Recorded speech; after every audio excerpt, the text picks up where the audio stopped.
விருச்சிக ராசி என்பர்களுக்கு உங்களுடைய ராசிநாதன் இந்த மாதம் 28ஆம் தேதி வரை விரயஸ்தானத்துலதான் இருக்கிறார்.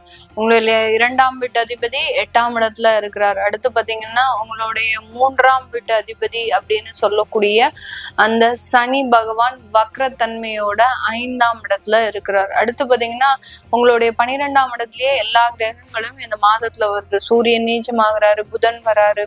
அடுத்து பாத்தீங்கன்னா 11ஆம் இடத்துல சுக்கிரன் நீச்சம் அடைகிறார். அதனால இந்த விருச்சிக ராசி என்பர்களுக்கு இந்த அக்டோபர் மாதம் ஒரு சின்ன ஒரு சலசலப்பை எல்லா இடத்துலயுமே கொடுக்கக்கூடிய ஒரு டைமாக இருக்கும். சலசலப்பு அப்படின்னா பயப்படாதீங்க. ஏன்னா விருச்சிக ராசி என்பர்கள் பொதுவாகவே நிறைய ஒரு போராட்டங்களை கடந்து வந்து கொண்டு இருக்கின்ற ஒரு அன்பர்களாக தான் இருப்பாங்க. நிறைய விருச்சிக ராசி அன்பர்கள் இந்த காலகட்டத்துல ஒரு நல்ல ஒரு தொழில் அமைப்புகள்லாம் வச்சிருக்கிறீங்க. அந்த தொழில்ல ஒரு நிரந்தர வருமானம் அப்படின்றது கண்டிப்பாக வந்துட்டு இருக்கும். அந்த நிரந்தர வருமானம் இந்த மாதத்துல கொஞ்சம் செலவுகளை எதிர்நோக்கக்கூடிய ஒரு மாதமாக இருக்கும். அந்த வருமானத்துல இருந்து நீங்க புதிதான ஒரு இன்வெஸ்ட்மெண்ட் அப்படின்றது அரசாங்கம் மூலமாக ஏற்படுத்துவதற்குண்டான ஒரு டைமாக இருக்கும்.